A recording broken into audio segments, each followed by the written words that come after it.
So, before we get started, let's get really serious. Historically, the hardest working people aren't the richest. And we all know that if that would have been the case, they would have been. But we know that's just not how it played out. We were told work hard, keep our head down, be grateful, don't complain. If one day it'll all add up. But history tells a very different story. It was never the issue, ownership was. And the main thing you have to know is because this is an American History Month, we want to talk a little bit about how systemically we were just off from ownership, redlining and housing discrimination and denial of loans and exclusion from wealth building systems. While being excluded from ownership, we built, created, invented, influenced. We influenced culture and music and fashion and labor and innovation. The issue was never contribution. The issue was that we never owned any of those assets. And so what happens is the compound effect is real. Compound interest only works when you're allowed to start early. When a group is locked out of ownership for generations, the math doesn't magically fix itself. That's not emotion, that's just economics. So now that we're here, we need to really look at this because a lot of people are uncomfortable with this conversation, but it's the most important part. Understanding history isn't about staying stuck in it. It's about finally understanding the rules of the game so you stop playing the wrong position. So once you understand that ownership, not effort, was the real divider, the next question becomes, where do we actually learn about ownership? For me, the first place that I learned about it was through real estate. I remember when I was in my 20s and I saw Robert Kiyosaki talk about Rich Dad, Poor Dad. It was talking about his book on Oprah Winfrey Show. It was the late 80s and 90s, and what he was saying almost rebellious during that time. He wasn't talking about working harder. He was talking about leveraging assets. That idea that you could own something that you produced and it could yield income without you constantly putting in effort was electric to me. That was the first time I realized that the goal isn't to work inside of the system, it's to own something within it. And so that is really the reason why I initially went into real estate. I knew that real estate would give me an asset. I wasn't necessarily good in sales. I didn't even like showing houses, to be honest with you, because real estate was one of those few visible paths to ownership that still existed. And so, something that people always expect me to say is that I love real estate. I was in real estate for over 20 plus years. I was never strong in real estate, not in the traditional sense. But I did learn some very important lessons during that time. I learned the difference between personal output and structural output. So, as an agent, my income depended on me, my time, my energy, my hustle. But as an investor, something shifted.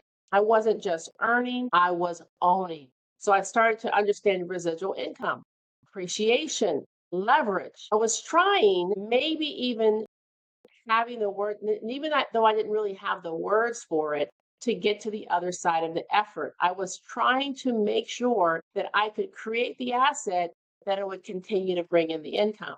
So here's the connection that happened for me. I realized something about real estate. You can buy a house, you can buy a building, you can put your name on it, and it stands long after you're gone. That is legacy. So all I did was transfer that same information over to publishing. So a lot of you know you've heard of Women Who Boss Up. And I realized that a book was the same kind of asset. Intellectual property is real estate for the mind. And so I was able to use that same understanding of the real estate asset.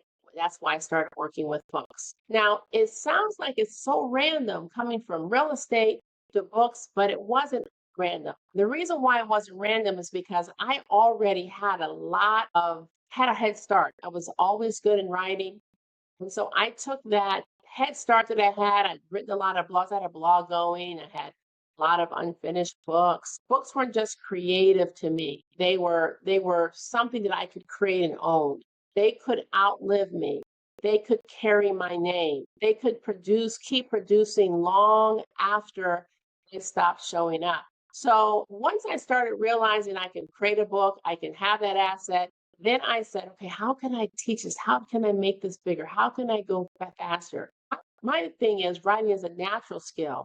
I was able to take a lot of my blogs and turn them into books. I was able to take a lot of my unfinished ideas and turn them into inventory and turn those into products. I was able to create collaborative books and use people as leverage. And the one reason why that works so well is because I was able to leverage their time and because I knew they didn't have that same skill.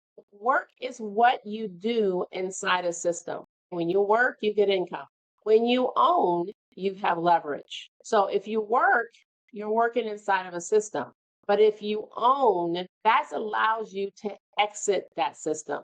So when we talk about exiting a system, we have to first create the asset in order to do this. For instance, my mom owned a hair salon. When she started her hair salon, I'm sure she wasn't thinking that, oh, I'm going to grow this hair salon. I'm going to create it into an asset. I'm going to sell it to the next lady.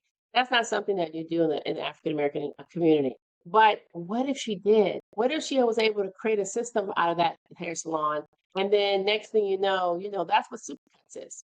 Basically, one system that's been duplicated. And if the owner who created that system can now exit that system and continue to get paid. So although we were disenfranchised from the beginning, there's still ways to create your own assets now and create income to continue to go. I think about Prince a lot of times when I talk about this topic because, you know, Prince always said it best. If you don't own your masters will own you.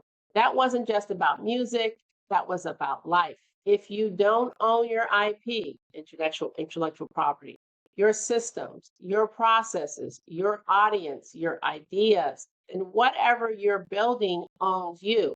And that's what's happened where a lot of African Americans have built most of the United States in some way, shape, or form. Because we had no ownership over it, it wasn't able to compound and create a legacy from that.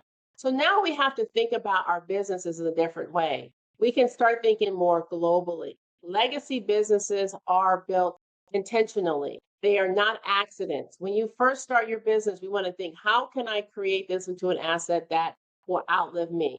They are designed to outlive you, be transferable, be teachable. Legacy is not about how hard you worked. It's about what keeps working when you have stopped. My origin story was about starting in real estate, going into publishing, continuing to build my business. What I'm talking about now is it's not a hustle. It's not about that. It's not a passion necessarily. It's leverage. And that's what we're looking to do. My business didn't start with a big plan. It started with me just asking a better question. What do I already know how to do? I had assets. I had a blog. I had unfinished work. I was able to take what I already had and then turn that into something, which is what? Intellectual property, assets. Assets equal legacy. So to me, books were like real estate. You build it once and then it keeps on existing. Writing was already a skill for me. Blogs was already existed. Old articles was already there for me, raw materials. My unfinished ideas was already there. I didn't start from zero. I started from what I already had. So think about, what do I already do? What skill do I already have? What am I bringing from my life that I already know? You don't have to start from scratch if you're trying to build. If you lost your job and you're over 50, you're like, oh my God, I'm starting all over. Or you're just getting started. You want to really think about what you're doing. Don't worry. Just think about what you're good at and start asking better questions. I didn't start from zero, and I didn't start this business till, gosh, less than 10 years ago. So I was already a grown ass woman. I started with what I already had. I was able to use collaborative books because I thought, okay, I have books. I know I can't teach books fast enough. I can't get enough books done. Don't worry about starting all over. You're not starting over. You're starting with what you already have. I realized something else. Not everyone has the same skills. I could write.